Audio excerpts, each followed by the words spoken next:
Okay, welcome to the study hall for June 5th. So we are going to have another installment of Personalizing Passages. And as I remarked before starting the recording, we actually have enough questions for this to actually last another few study halls. We'll probably do some different topics next couple study halls just to inject some variety here. But it just goes to show you how potent this approach of personalization really is. I mean, there's enough of these problems. Just out of the 150, 200 GMAT prep problems that are in the free software, there's enough to fuel 6, 7, 8 study halls worth of problems. That's how often you can personalize the passages. And what we mean by that is adopting the perspective of whoever's actions determine the outcome of the passage most directly.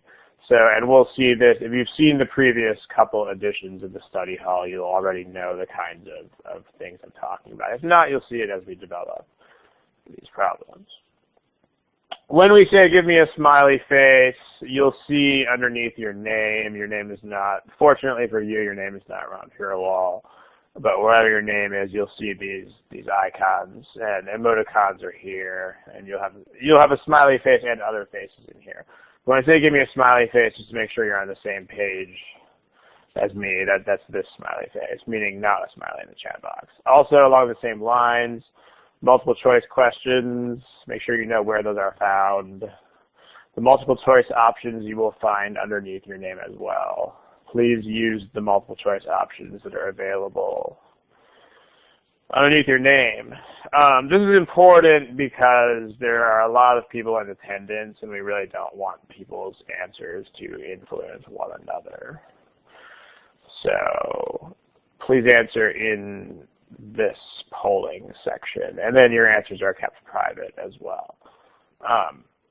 And I can't force you to do this, but even if you guess, the way this actual exam works is you have to answer all the things. That's how the actual process works. They don't let you not answer stuff, so you want to build that habit here as well of answering absolutely everything all the time. Okay, copyright notice. All of the problems are from the free GMAT prep software. Copyright owned by GMAC. With that said, let's go ahead and jump into one of these. How about that one? Give you a timer. Let's try it again. Here's a timer. Go for it.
All right, ladies and gentlemen.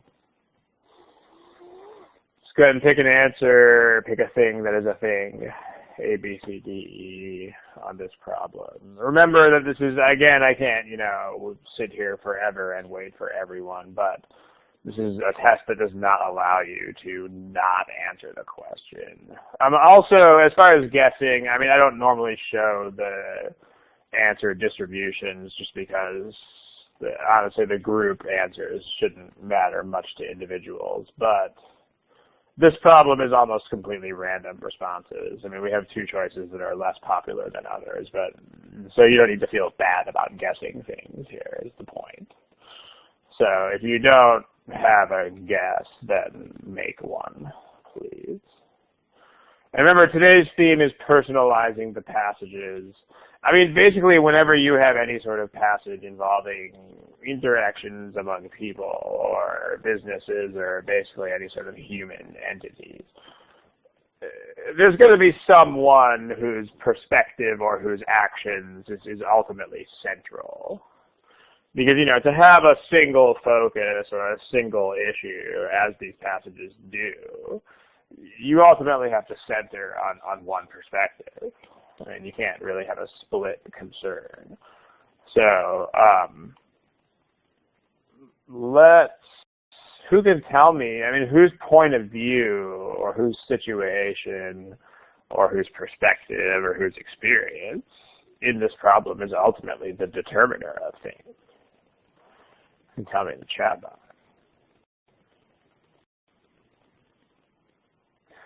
Yeah, it's Meathan, not sure if I'm pronouncing that right, but the elderly citizens, what do the elderly citizens experience here? Absolutely. So let's take a look at this. So we want to view this. And again, on these problems, what you might want to do is, this is not dogma. You don't have to approach the passages this way. But one, you may want to try, at least, the following approach, where you just quickly browse the passage to make the decision of whose perspective do I want to read from. And then go back once you've made that decision and read more slowly and carefully from that perspective. So because if you do this, ultimately the argument here centers around whether the elderly citizens of this country are any better off. And so, of course, if you make yourself one of them, then this becomes a very personal question of, are you financially better off? So let's do that. So let's read the passage as an elderly citizen of the country. So then the issue here, better off is reasonably it's going to be defined. And what's the only reasonable way that you could define better off here? Someone give me what's a standard by which we can judge that? Better off sounds like it's vague, but things that are vague we have to define in a way that a 10-year-old will understand. Exactly. If a 10-year-old says, what does that mean, better off? You're like, do you actually have more money in your pocket? Yeah. Do I have more money now? Now that the government has increased pensions. Because this kind of throws things into stark relief, right? Even if you just phrase this question without going to read the passage yet, you can kind of tell the way this is. What's the only way that the answer could be no? Because, the government is paying you more. That's a thing. It's going on here. So what is the only way that you could not be making more money, ultimately speaking?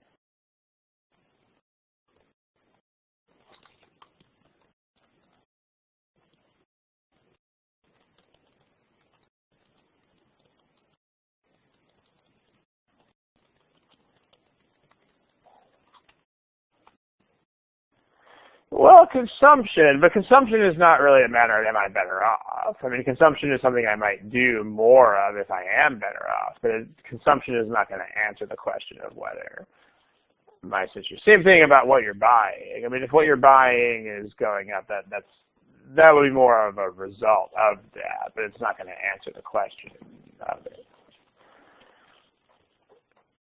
Yeah, it's more like what Peter is going after here. It's a matter of, because remember, it's still dollars and cents. I mean, better off is only going to be a function of money in my pocket. It doesn't matter what the source of that money is. It's just if there's more money in my account, then I'm better off here. It's the only real way to define that.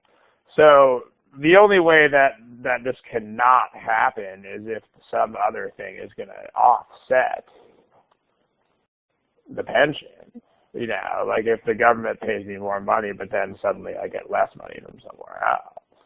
Yeah, this is the issue. I mean, the government is definitely paying me more. And if you adopt the perspective of these elderly citizens, it should be clear. I mean, you got a 20% pay raise from the government.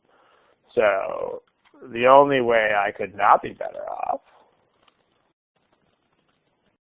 quote unquote better off, is if I'm getting less money from somewhere else. Because I mean, inflation is not going to immediately affect things. I mean, even if there were some sort of rapid inflation going on, inflation is not going to be so nuts that it will cancel out a 20% increase immediately. I mean, that would still take time. So, and inflation is a non-thing. Remember, we haven't read the passage yet. So if the thought of inflation came to mind, still that would take, you know, I mean, unless it was, you know, some crazy pre-war hyperinflation. I mean, it would take a while for that to happen. So let's take a look. All right. So yeah, they're paying me more money. They're paying me more money. And things still cost the same. So now let's go ahead and read the passage from this perspective. The passage from my perspective as an elderly citizen is, I'm getting 20% more from the government. And things cost the same as they always have. Things cost the same as they always have. And yet, I have no more money in my pocket. So you can anticipate that it has to be something. There's got to be a decrease from some other quarter. I mean, from some other source of income has to be going down. Otherwise, this would be impossible. So if you take a look at that, it's not A. I mean, if A were true, then I would be exactly 20% better off than I was before. So in fact, A would not only does A not fill in the blank, but it actually, A would prove the statement before the blank false. It would actually make this Brown statement incorrect. Because if A were true, then I would be exactly 20% better off than I was before.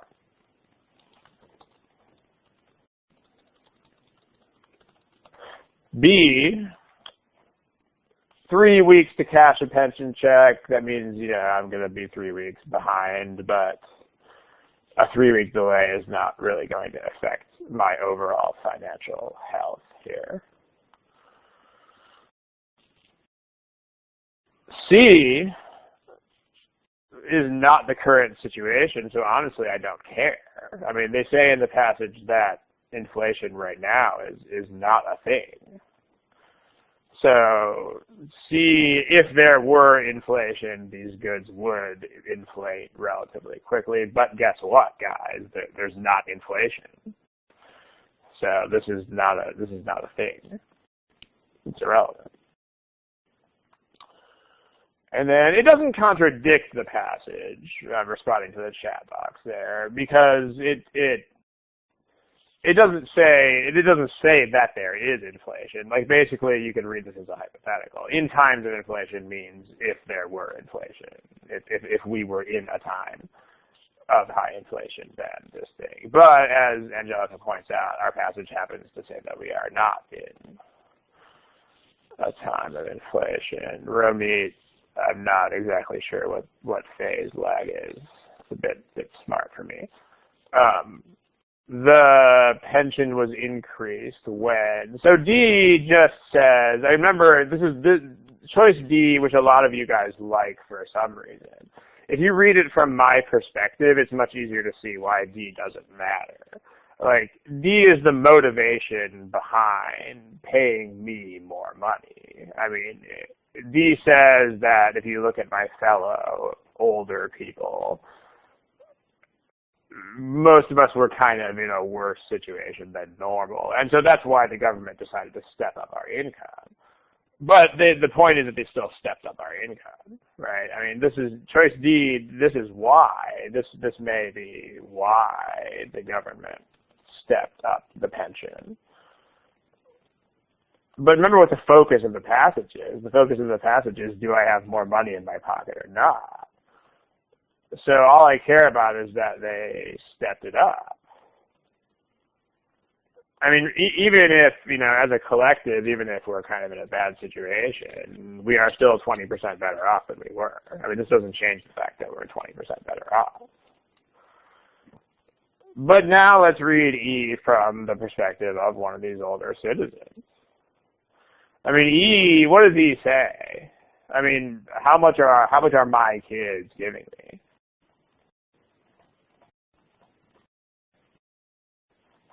My kids are basically paying the what? The government pays a certain amount. Yeah, they're paying the difference. That's what this means. Only buy enough to reach up to this whatever standard of living. So they're just paying the difference. Like if N dollars is a reasonable standard of living and the government is paying me G dollars, then they just pay N minus G dollars. They just pay the rest of it. So they're going to step it down by the same amount. They're like, oh, hey, the government's paying you more. I can pay you less now. So this is going to be the one we want. And again, when you personalize this, it is much clearer that that is the case. What if the pension? Well, the other choices don't explain it at all, and choice E does explain it if the pension is lower than that, so we have an unambiguous winner. I mean, I suppose that's probably a possibility, but that means, all that means is that E could explain it. I mean, it means that E is not rigorously 100%, but all the other choices have a 0% ability to explain it. So, yeah, well, they typically supplement, so should we assume, yeah, because they typically supplement expressed in the present tense, meaning it's still a thing. Like if they stopped when the pension was given out, then this would have to be written as they typically supplemented the income of elderly parents until this action was taken by the government. I mean, that would be no longer a thing. So I thought it was a constant, but this proves that it's not a constant, only by enough to achieve this. So by enough refers to a difference. I mean, you could read it that way if you read up to the comma. But then the words after the comma specifically tell you that it's not a constant amount, that it's going to be enough to step you up to a threshold. So does it mean that the increase in pension is due to more people? No, it doesn't, because if you read the passage, it's a 20% increase in every individual person's pension. 20% increase paid to the people. So if you are over 60, and I'm over 65, I used to get X dollars from the government, now I get 1.2 X dollars from the government. It's not an overall distribution thing. When you measure pensions, you don't measure pensions as an aggregate. You measure it as like how much is paid to the retirees. Okay, cool. And again, just amazing how much insight you have just by adopting this perspective. Like if you are the elderly person and you read E, it'll come alive and it'll be like, okay, my son or daughter comes in and gives me the rest of what I need to. I mean, just imagine it. Imagine taking place. How much do you need, Dad? Like how much extra? I mean, the only way you're gonna be able to imagine this is like how much more on top of what you got you need. It'll tell you can't make this come alive without realizing it's a difference. It's good stuff. All right, we got one person typing. Need an option 6. Don't really understand that comment. Maybe you could explain it. Let's move on to another one. How about that one?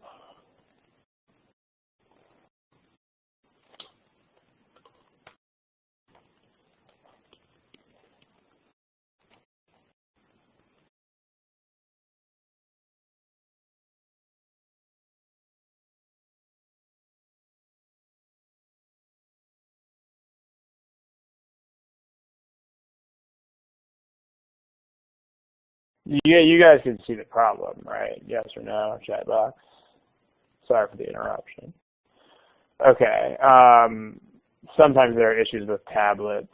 Let me try to just here. I'll reset your timer in a second there. Maybe that will do it. If that doesn't do it, then I don't know what to do. Okay. Here's a little bit more time.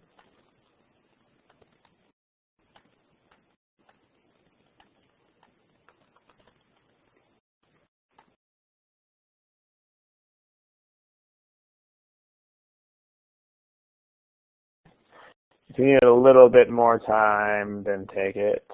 But let's start wrapping this up. Ladies and gentlemen.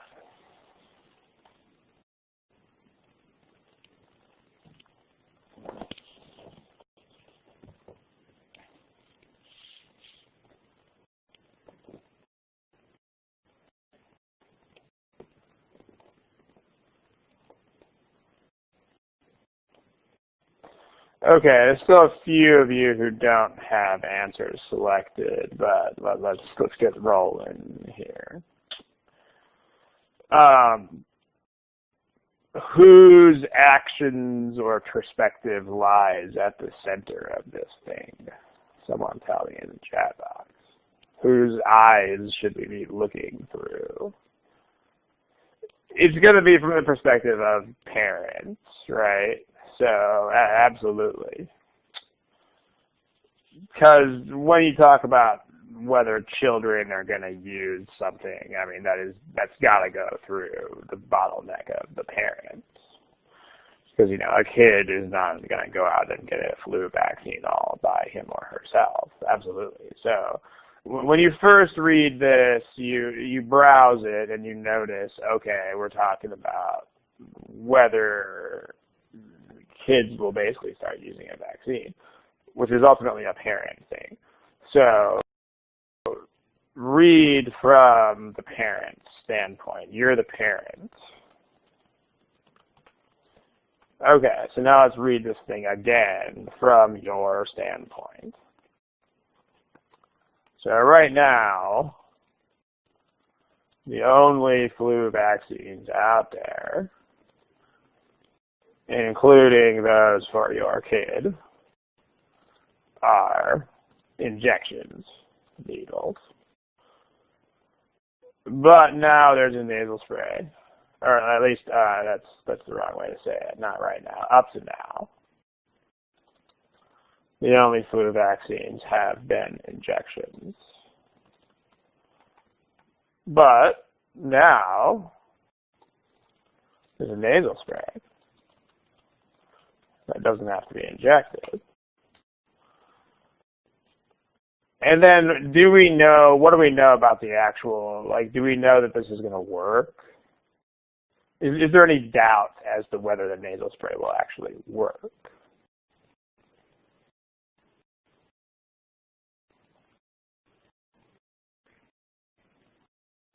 What do you guys think? There's no doubt, right? Because the way that you should, again, as a parent, you don't need to think about like, specifics of clinical trials or anything like that. You just got to read these words as it's gonna work. I mean, there's no doubt that it will work. There's a nasal spray that will definitely work.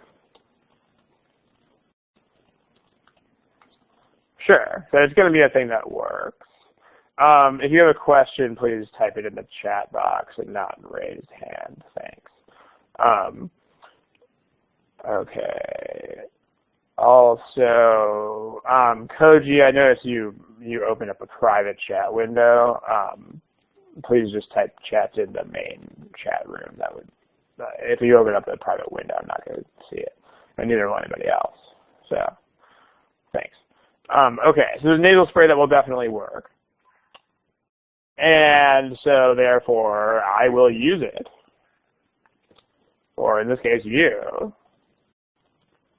So you are more likely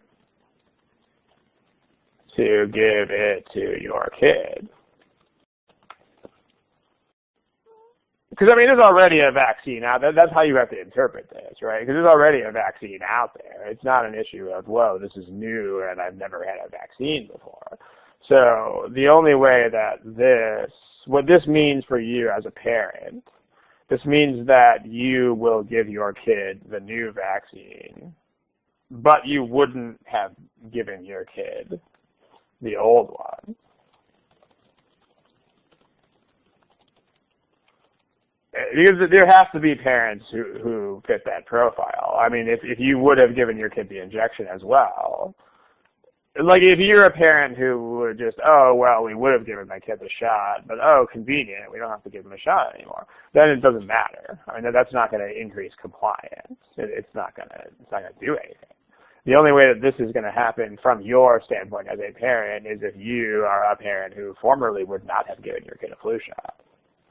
But now you are down with that. So this is what we want. I mean, this is the thing that we need to support. So, and if you read it from the perspective of a parent, look how specific that got. Almost effortlessly. I mean, it's just what it means. Because I mean, basically that's the strength of personalizing these passages. Like whenever you have these abstract statistical statements, or generalizations, you have to translate those into things that make sense or that mean something for you as an individual who is involved. So you can't leave this as reduce the spread of influenza across the population. That's not a thing. But for you as an individual, this means you will give your kid the flu shot. You're going to do your part of that. What is your contribution? That's what you have to answer when you personalize these things. So you need to support this idea.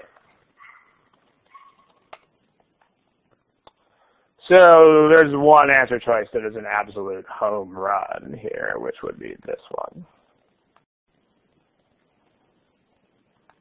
Great. This means that I am much more likely to, yes, give my kid the vaccine if it is not injected. Perfect.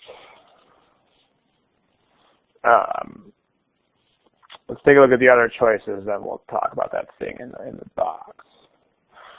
And then, well, okay, I'll address these things in the box in a sec. This, again, we're talking about not giving your kid the shot, so we don't really care what happens with both of them. Because remember, the only way that this is going to happen is if I'm one of the parents who wouldn't have given my kid the shot in the first place. So this is a non-issue. The new vaccine uses the same mechanism to ward off influenza as injectable vaccines do. Mechanism is irrelevant because that's not a difference. I mean, we need something that is different, not something that is the same.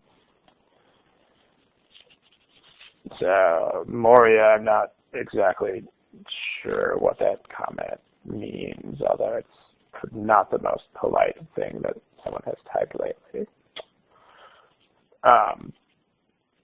We need a difference between these two things. I mean, B is a commonality. If you point out anything that these have in common, it's not going to explain this, because it would just, things like B will just convince me that I'll treat these two things the same way as a parent.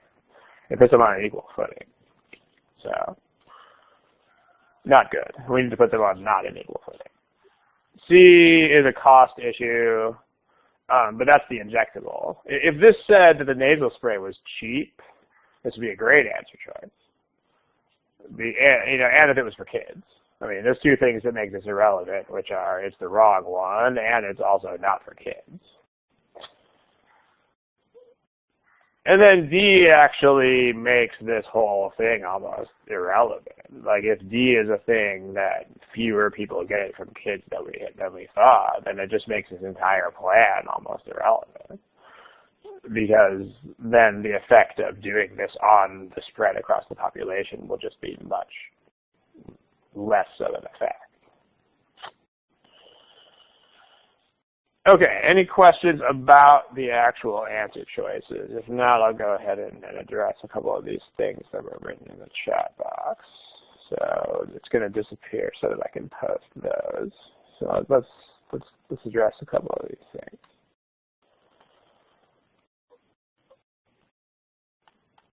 All right, so should we pre-think answers? So there's not really a simple answer to a question like that, but here are a couple of thoughts in response to that.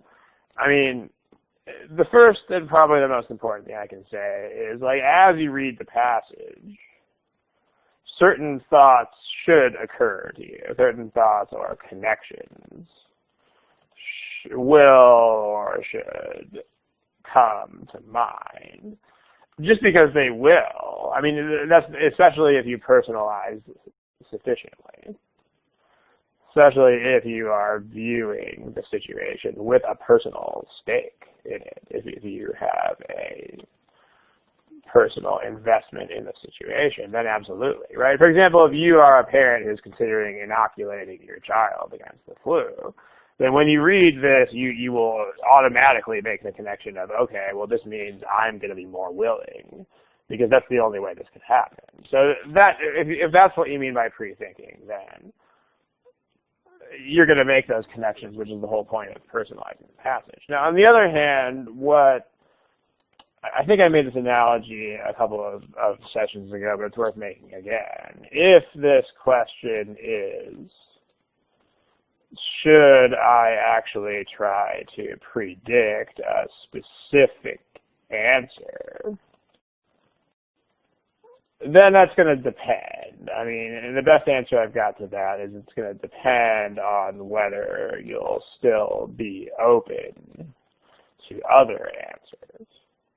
I mean, the analogy that I made a couple of sessions back was, like, let's say that you and your significant other go on a trip together and you drive to the airport and park. And then when you come back, you're looking for your car, but it's actually the other person's car that's there. The question is, will you see that car, or will you be so wrapped up in looking for your own car that you just will walk right past it?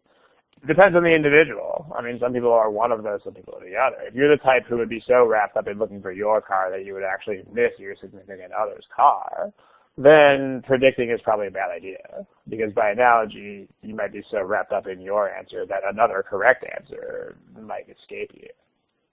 You know, like if you were looking for something like that, but they gave you the nasal spray is much cheaper than the injection for kids, which would be another correct answer to this.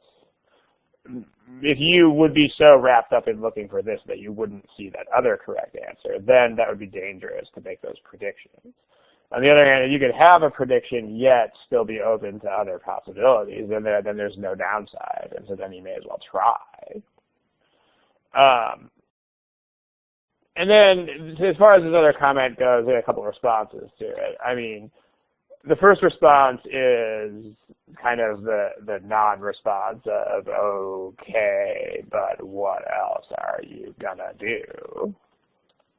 But the second response is I would say this is not really true, because I mean, when you shouldn't be true anyway, because when you read from a personal perspective, what should happen is that you'll have an instant filter. I mean, you should instantly be able to filter out what matters and actually filter out what doesn't matter. Because it's your perspective. I mean, you have personal stake. Like when you're reading this passage and you see this whole thing about reducing general spread across the population, if you're a parent, you don't care about the entire population so much. You just care about, I'm going to give my kid a shot, or I'm going to give my kid a vaccine that I wouldn't have given before. I mean, that's instant. The connections are faster than they would be if you did not have a personal stake in the matter. It's the same way, if you're personally having an argument, if there's a strength and weaken question, if you're personally arguing about something and your argument, you will instantly know whether something is on your side or against your side. It doesn't take time and cogitation to figure that out. So this should actually speed up the process. And then last but not least, don't forget that average times don't apply to all problems. I mean, if 2 minutes is an average, averages are averages. So, and if you're viewing a problem with lots of words in it, then problems that are longer than average can take more. I mean, the worst thing that you can do is assume that every problem has to be done in the exact same amount of time, because, I mean, problems with more words will generally take you longer. So, well, sure, although society doesn't really have, society is not a being with a single point of view. I mean, society is constructed of many conflicting and interacting points of view. So it's not, you can't, society doesn't have instincts and personal stakes and motivations. Society doesn't go out and buy things for reasons and so on. I mean, society is not a unified viewpoint. Okay, let's do another. I mean, the question about how would you know to take the perspective right away, it's not necessarily right away. Sorry, I mean, as I mentioned in the other problem, you can browse real quick. Run through it, we're talking about inoculating a child. But you'll realize quickly enough that the issue is, inoculate child or not inoculate child. And then common sense says that's a parent's decision. I mean, it's not necessarily instantaneous. You'll have to browse the words that are there. But if you think about who's doing this, like if you were the public health person and you had to decide who to give the message to, you would give it to the parents. You definitely would. And it's that same sort of reasoning that would let you take their perspective here. Hope that helps. Let's try this one.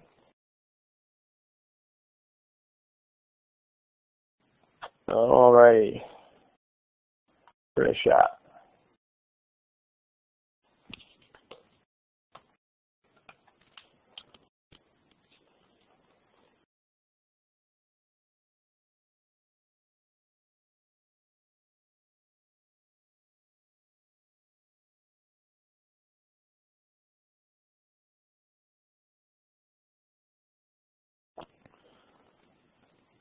Okay. Moria, I think that you are having internet delays. I can see icons that show that you're not receiving the streaming at the thing is delayed for you for some reason. The internet connection, most likely.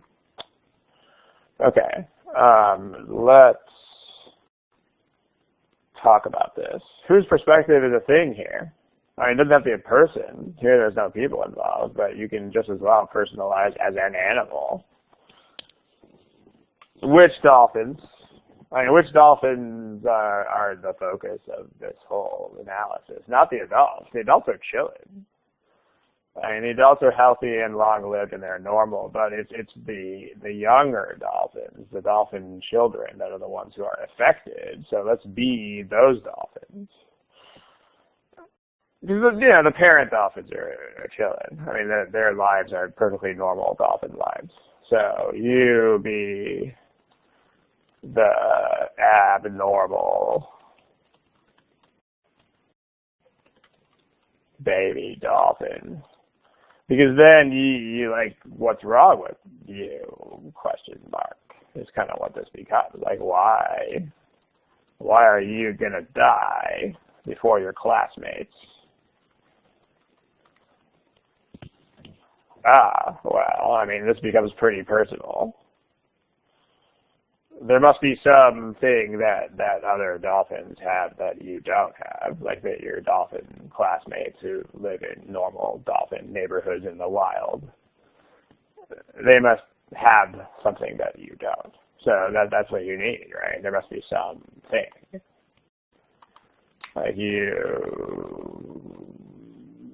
your friends who are normal wild dolphins must have something, some sort of adaptation that contributes to life, longevity, that you don't have. And that's got to be it, right? So that's what we're looking for. What are you lacking that your buddies in the wild are not lacking? So sharks that prey on dolphins are less common than in many areas of the open seas. Well, this would mean, if you simplify this for your theoretical 10-year-old, I mean, this means that the sharks are actually less likely to be near the beach. So what would that mean for you? You're the beach dolphin. This would mean that you would live for longer. Remember, you're the dolphin at the beach. So AA is the opposite. AA would be a reason why you would live. You would be less likely to be killed. Because the sharks are not there. Many of the adult dolphins are females. Well, that's nice. That doesn't tell you why you're gonna die. The fish given to them are the same type. This is not a difference. I mean, we need something different, not something that is the same.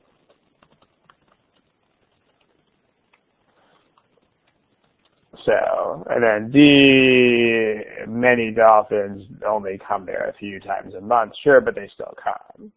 Also, this is not a difference. This actually diminishes the difference rather than explaining it. Yeah, this means that we don't come as often, and still yet there's still this difference. I mean, this actually makes it seem like less of a difference, not explaining it. But okay, if it's E, then, you know, I don't know how to get food. I mean, I don't know how to hunt properly. So I'm more likely to starve to death. I mean, the only thing that's plausibly an explanation for why I might die before the wild dolphins is going to be that one. So there it is. I mean, it's from both, but I mean, if you're the kid dolphin, this is certainly from your perspective too. This means mommy and daddy didn't teach me how to hunt. Oh, well, that's too bad. Too bad for me. It's not too bad for them. I mean, they're fine, man. Callous, perhaps, but fine. But this means that they did not impart these skills to me that I need as a dolphin in order to hang out like a dolphin and eat. So absolutely it is from both perspectives, but from mine more directly, because I'm the affected one. I mean, their not imparting skills to me doesn't really affect them. It affects me. Yeah, cute question. Dolphins. All right, let's take a look at something else. How about that?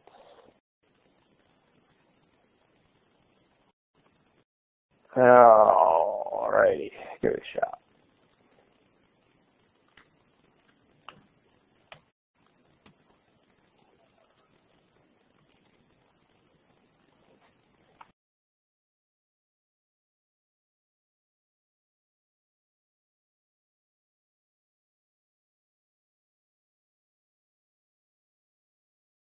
All right, let's pick something that is a thing. A lot of you guys, you have not picked something that is a thing. Yeah. So I'll go ahead and pick something in the next short bit, please.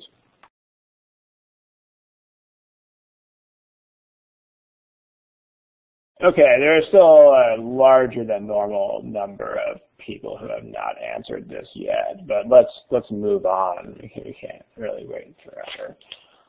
So, I mean, we're talking about selling things to people again. I think we made this. It's difficult to make general observations most of the time, but when you talk about sales, there's going to be one point of view that is ultimately paramount.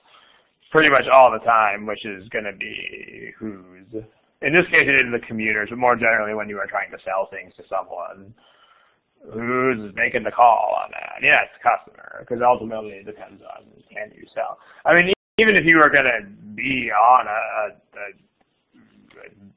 steering committee to determine like a new sales strategy, you know how that would go, right? You would be like, okay, I'm the customer, what am I going to look at? It's all the priorities of the customer.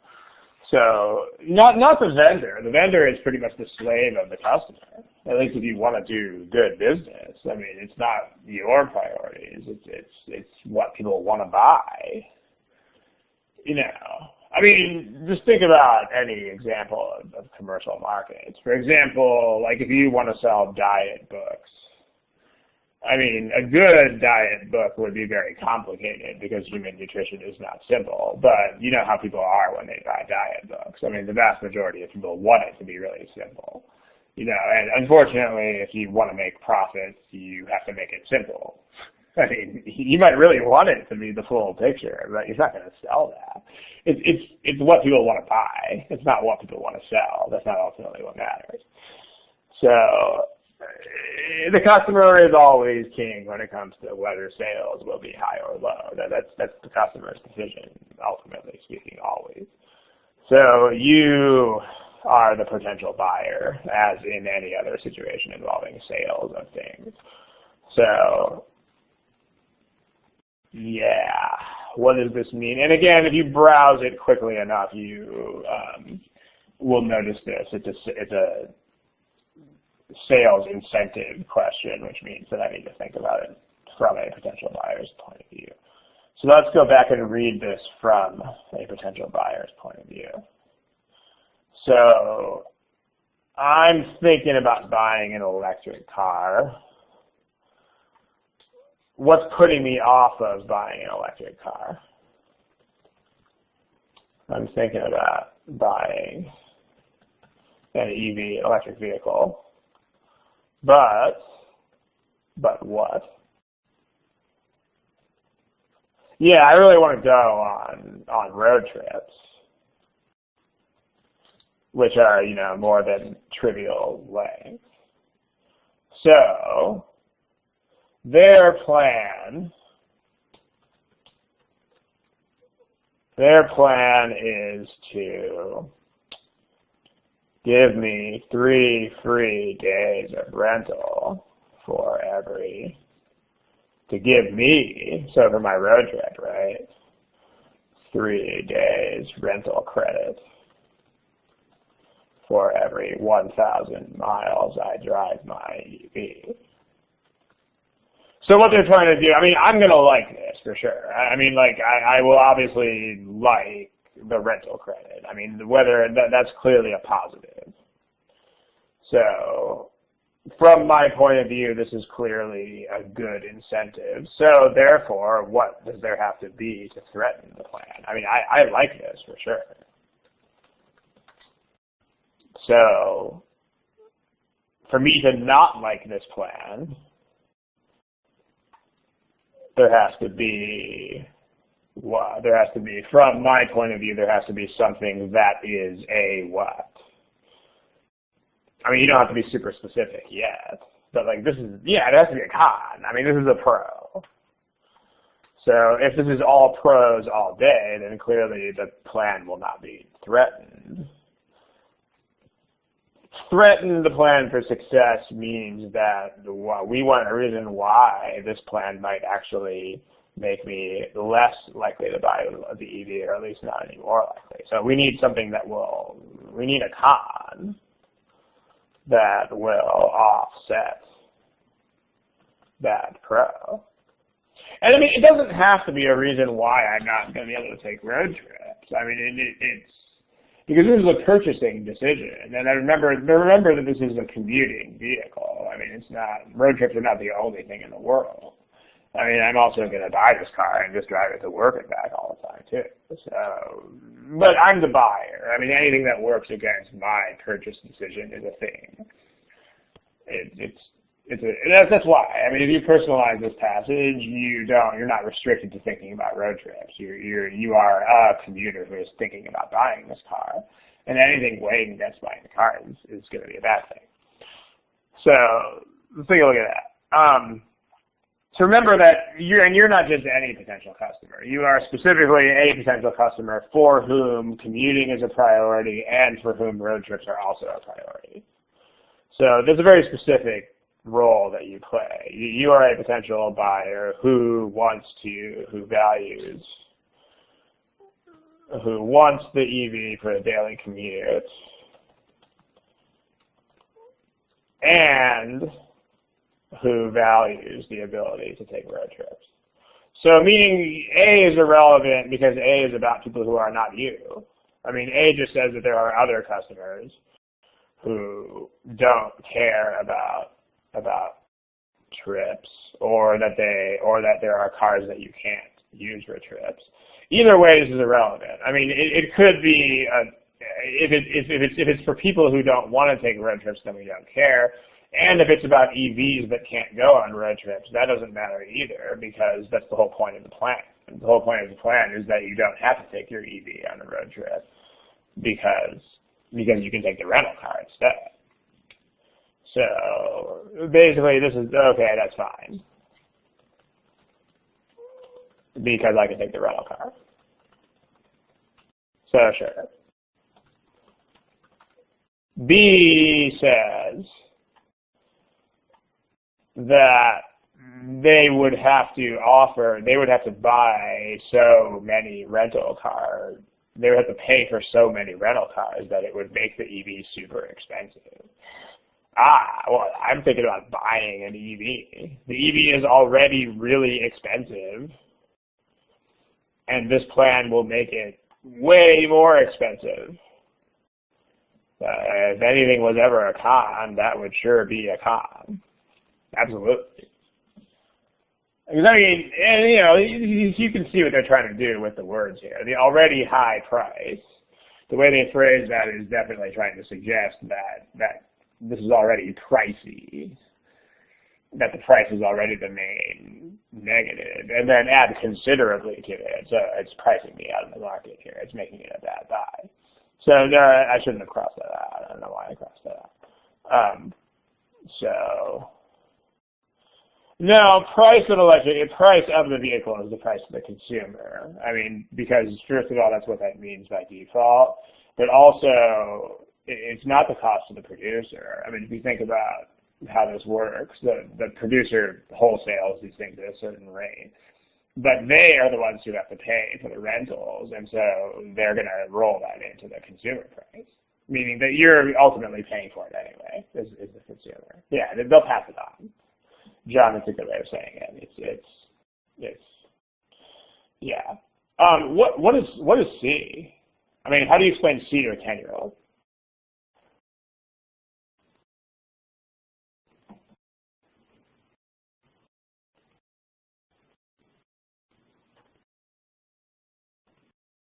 Anybody? Yeah, that's exactly what C says. C says recharging the car is a non-issue. So let's put that down there in the bottom of the screen. I mean, C actually takes a potential negative and defuses it. This is C explained to a 10-year-old. In other words, this is a pro. Or at least it knocks out a con. it kills a potential objection. Because, I mean, you might, if it takes a really long time to charge the battery, that would be a potential problem with this car. And C says that it's not a problem at all. So, yeah. And then for the irregular use, you've got your rental car anyway. So C is actually a good reason for me to buy the EV, because I know that if I was afraid of having to pull over halfway through my drive to work and sit there for an hour while it charges, now I know I don't have to be afraid of that anymore. So, yeah, I mean, right, and it doesn't deal directly with the plan. That's another good point that Angelica makes. I mean, it's not, C is kind of an inherent reason to not worry about a certain aspect of EVs, but it has nothing whatsoever to do with this particular plan, which is another reason to. That's actually a good observation, because if I gave you a different negative of EVs that had nothing to do with the plan, then it would be the wrong answer. Like if you had a choice that said EVs become much more expensive to maintain after a moderate number of miles driven than normal cars, that would be a really bad thing. That would be a very strong strike against purchasing an EV, but it would not be something wrong with the plan. It would just be something wrong with EVs across the board. And so that's an excellent observation. You have to stick with things that are aspects of the plan, or at least consequences of the plan. So very nicely done. D says generating the electricity can burden the environment. So that's kind of like what we were saying, right? You might consider this a negative if you are a green type of buyer, but this is not an aspect of the plan. This is a potential drawback of EVs across the board, which is not what we're asking. And then E is about people who are not you. This is irrelevant to you because you are somebody who does want to use the vehicle for commutes. So this just says there are people who don't want to use it for commute. But that's fine. That's not you. That's them. That's the other guy. How about that? All right, let's see what's in the cost from the producer passed on to the consumer is. The explain to a 10-year-old thing is, where I'm going with that is that even if these things seem like they are abstractions, the point is that you can reduce them to things that are concrete. And 10 years old is kind of that magical age where a kid can understand really just about anything that is concrete, but still has issues with abstractions. And so that's a good age to think about explaining these things to. For example, in that last one about flu shots, there was this very abstract statistical prediction of the spread of flu across the country will be, mitigated or something like that. It was very abstract and very generalized. But, that would be nothing to a 10-year-old. But you could say that means, you as a parent will be more willing to give a flu shot, and that does mean something to a 10-year-old. So that's just my way of saying make things more concrete. Because, realistically speaking, if I just say make things concrete, ironically, that's too abstract. That's not directions that people can really follow. But when you put a child in front of someone, the vast majority of people just become weirdly good at explaining things. If you have any nieces, nephews, sons, daughters, you'll know what I'm talking about. It's weird how good people get at explaining stuff when kids are in the picture. They're very good at it. It might be just hardwired into our brains, like baby talk is. They just get good at explaining stuff. So, what may be the caveats? That question is a bit abstract for me. I don't really know what that question means. You might, if you take the wrong perspective, I guess it might be hard to see what the issue is, but that seems no worse than not personalizing at all. Let's see, what else? What else is written in there? I mean, again, Bruno, if you're a car producer, think about, like, let's say that you are a car producer. Whose perspective are you still going to have to try to empathize with if you want to sell cars? I mean, ultimately, it's still the buyer. Like, if you make yourself the car producer, go ahead and make yourself the car producer in your mind, and then think about how you're going to market the car. The very first thing you're going to do is think from the buyer's perspective, because you want to sell that car to that buyer.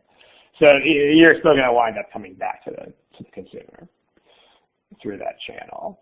And the irony of NL's comment is one of the reasons that I'm good at these problems is because I actually have lots of trouble with abstractions. I don't really understand abstractions all that well.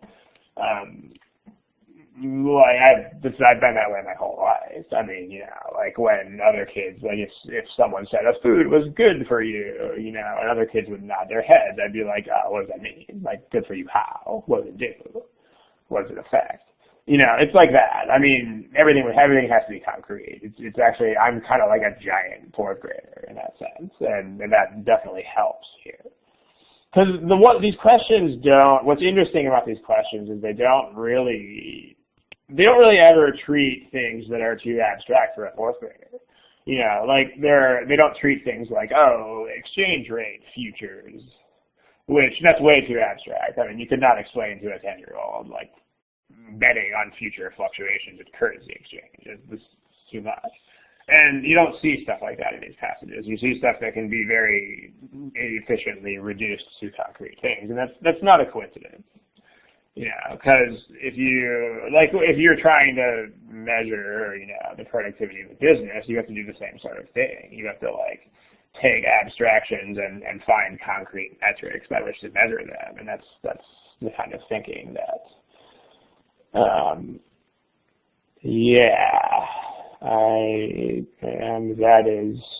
is that even I don't know what that says. But I am not in my mid-80s. Okay. I do have a weird voice. That is very true. And I actually congratulate those of you who can make it through 90 minutes of listening to me. All right. Here's another one.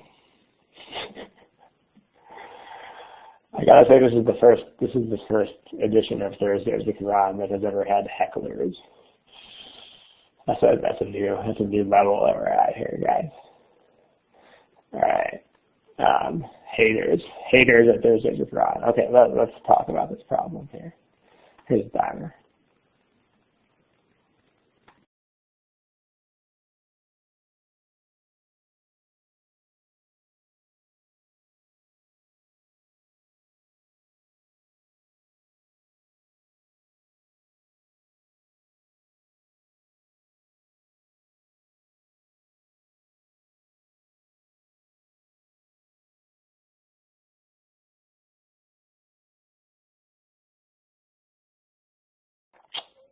All right. Let's pick a thing as a thing. And let's discuss.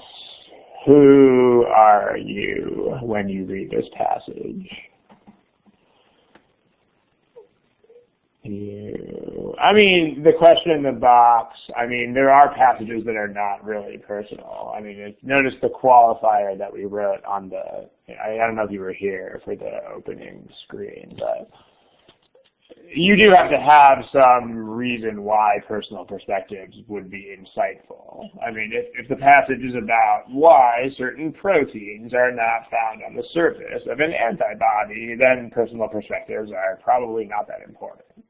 But if there's anything involving the actions of people or of, you know, things composed of people like businesses, then absolutely, you know, it's people. People's actions they involve personal stake.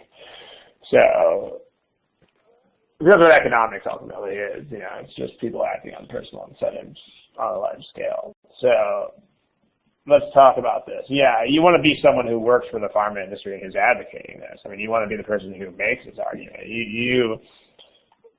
you are the person you're the pharma person who wants longer patent periods. So you develop drugs, and let's say that you have a stake in the company, like you have a financial stake in the company. So why do you, like, explain this to a 10-year-old here. Like, why do you feel like, and I mean, you can explain patents by just saying that it's no one else is allowed to do it. That's how you can explain what a patent is to a 10-year-old. So that I have more time to sell it, but that's what, let's make sure we can capture the essence of this argument. Why are you being so selfish? I mean, that's really the question you might be answering here. Like, that's awfully selfish of you. You already have 20 years.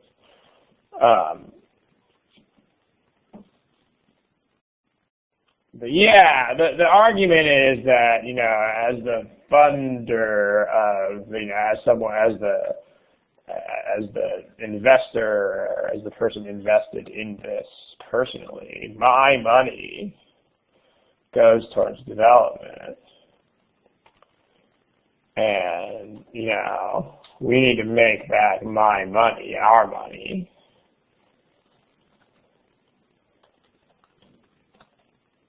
So we need more than 20 years. That's the perspective here in a nutshell. And then the counter argument, like the hater says, in other industries, so someone is like, actually, we get that done, and we don't need that time.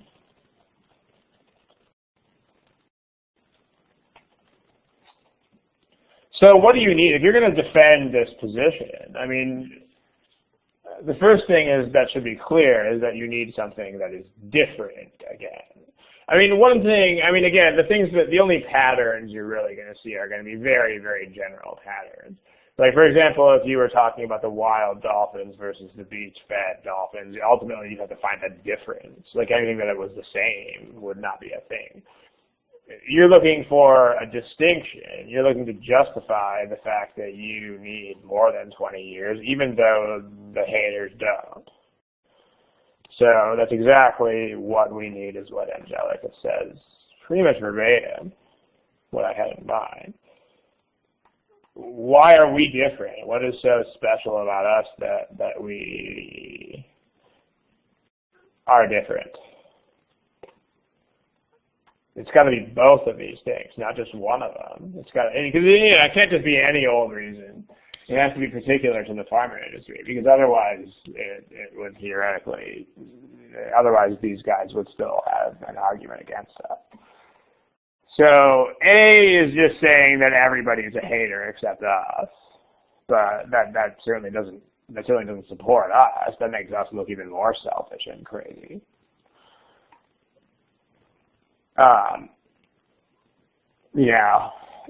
If it's everyone else's problem, it's probably your problem, kind of thing. No, B, C, we cannot even start selling drugs until 10 years in. So this means that our 20-year period is really a 10-year period, and while everybody else has 20 years. So this is what we want. This means that our patent period is really not nearly as long as it looks like it is, and so there's an argument for extending it by at least that 10 years. This is saying that there are other industries where they sink even more money into development, and yet they still do it in less than 20 years. So, wrong way.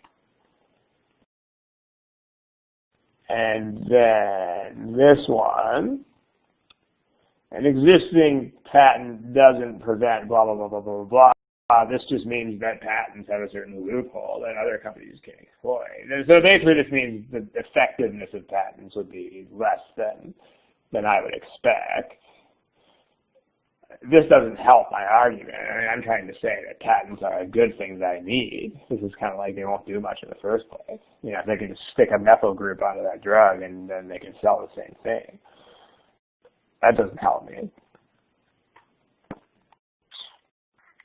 And then also, E says there's been a lot of good stuff going on, even when patents have been terrible at protecting intellectual property. Well, this would pretty much go right against me again. I mean, I'm the one who wants to argue that I need a patent period to be effective. So this is the wrong way. Again, notice if you take this point of view, you'd be surprised by how many answer choices you'll see that are exactly the opposite of what you want. It'll happen. I mean, the differences are not small differences. They appear to be small differences until you have a personal stake, and then you realize that they're huge differences. Let's try to hit up another one of these things. Just one more. How about that one? So we're talking about prescription drugs again. The timer.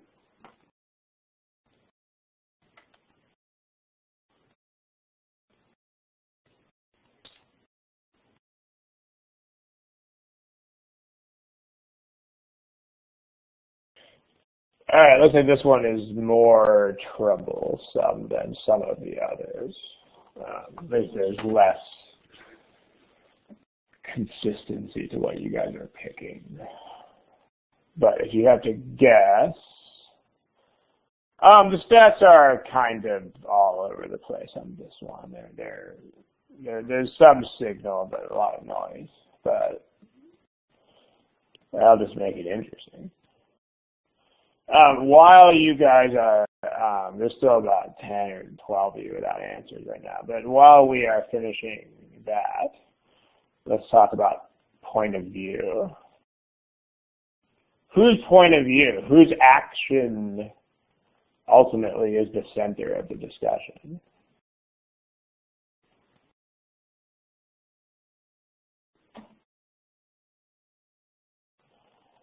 So the lawmaker is not so much, because they are not in the interaction that is being scrutinized. I mean, the lawmakers are responding to other people's behavior in the same way that like you could think first of all if you want to think from the lawmaker's perspective first, you can. But when you do that, you're going to find yourself analyzing the behavior of others anyway. Like, it's kind of like if you are in the sales problems, if you make yourself the vendor, then all that's going to mean is you're going to just think about the customer's behavior anyway, except you're going to think about it as the vendor, but you're still ultimately thinking about the same person. Like, the decision is, I mean, the argument is about whether inappropriate prescriptions will be made. I mean, who makes those? Well, the doctors do. So let's read this from the standpoint of the doctor, because the doctor does this. So you be the doctor. So right now you can't advertise prescription drugs except to you, like RX advertisements or drug advertisements are exclusively aimed at you, not at your patients.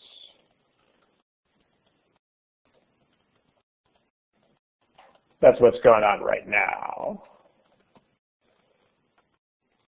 And, but they want the lawmakers are thinking about allowing drug advertisements to the general population, which would mean, in your case, to your patients. You know, like the Viagra commercials that you see that just make everything super awkward when you see them. Like that kind of thing. So, and then, right, like how often is that when you're like watching TV with your grandparents and, oh, Viagra commercial. Okay, Opponents object that the general population lacks the specialized knowledge to advertise, blah, blah, blah, blah, blah, blah, blah. I mean, again, if you're the doctor, you just read this as this last part of it. Oh, yeah, that's pretty bad, too. They might come in and ask for drugs that they really shouldn't ask for. So the consideration is this might make them come in and ask for drugs they don't need or shouldn't have.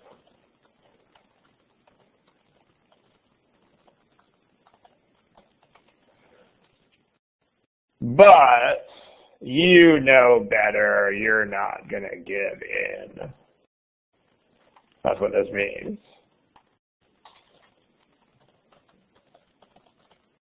You're not going to give in. And that is like, right?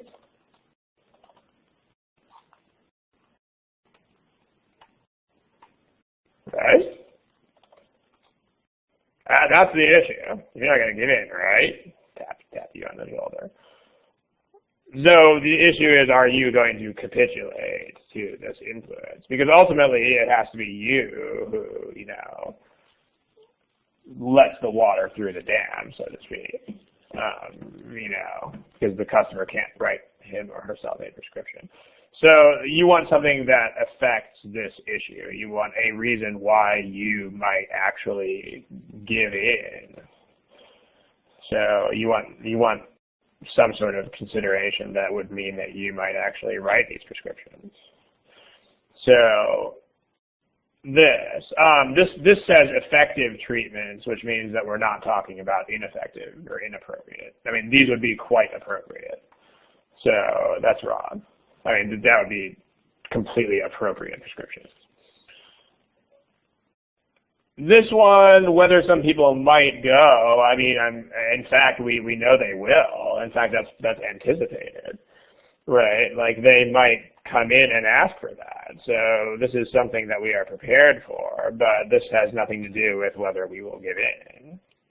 This just says they'll ask, but not that we'll say yes. So this is just they'll ask. It's not we'll say yes.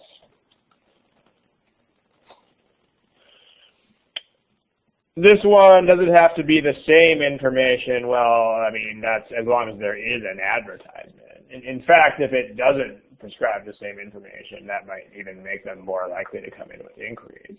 Like if we get the detailed pamphlet, about how Viagra might make you go blind if you take it with sulfites, but all they get is the cute thing showing the happy older couple in renewed love. I mean, they might be more likely to come in and ask about it. So,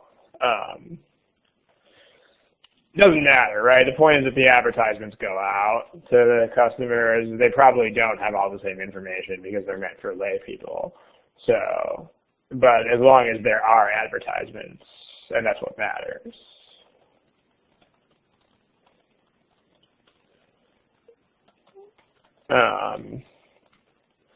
D, whether they are currently an important source of information. We're not thinking about current. We're thinking about what happens if this law lets out a bunch of advertisements into the public. I mean, these are not things that exist right now. But then E is about us giving in, right? E is specifically about us. In fact, they even use the phrase "give in." And that's going to be the answer we want. If you have never been a physician, how do you become #confident in #confident? Oh, okay, that's supposed to be like italics or something. Okay, I got you. This is something that you can do even if you've never been a doctor. You can still think about it from that perspective. I mean, in the same sense that if you're going to go into business, you absolutely have to think from the perspective of whomever you happen to do business with. even if you are not those people. I mean, you know, I don't know how to give you any better answer than just saying the same way that you could empathize with any other individual. I mean, you don't need specific medical knowledge to answer this question. I mean, if this question started dishing about, you know, advanced surgical techniques, then you would be in trouble. But as long as you understand that doctors are the people who write the prescriptions and patients are not, that's pretty much all you need here. In general, they're not going to write questions that would require you to understand specialized perspectives, because then nobody would be able to solve them. Do you? It would be interesting if you, I'm definitely open to looking at if you think there are questions that do require such knowledge. It would be interesting to see what those are.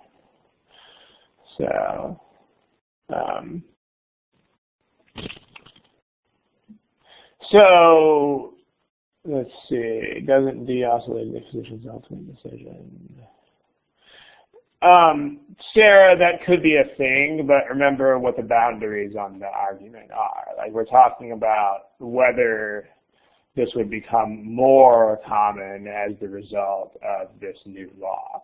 I mean, so if D were a thing, then D would already be a thing. And so it would not produce a delta. It would not produce any sort of increase in bad prescriptions. Like, if you're right that this could be causing bad prescriptions to be written, but then they would already be being written. And this new law would not cause that to happen more often.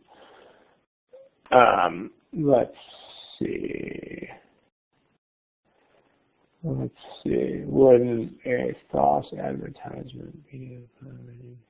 But it doesn't say a false advertisement. I mean, that would be a totally different animal. And even if it was a completely false advertisement, which it doesn't say that it is, even if it were, that would still not impact the ultimate decision, which is the doctor's behavior. Again, you're the doctor. I mean, if you're a patient, in fact, if it were completely false advertising, you would most likely be much less likely to give in. You'd be like, you know what, that advertisement you saw is complete bunk, so just throw it in the garbage and don't listen to it. So if that were an issue, it would be probably even less likely to be important. So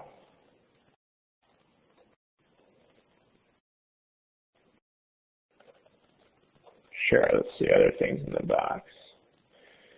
We are assuming.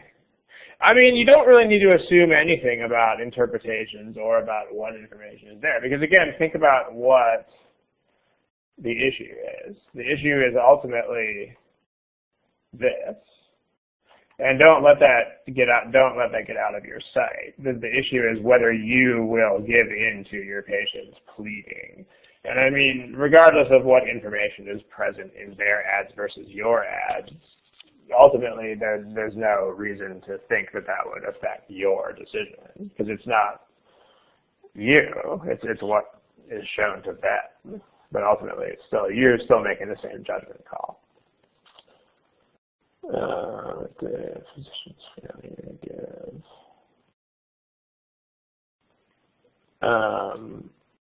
Let's see. It has something to do with the physician's failure to give a good prescription in the first place. Let me think if I can understand what you're asking here.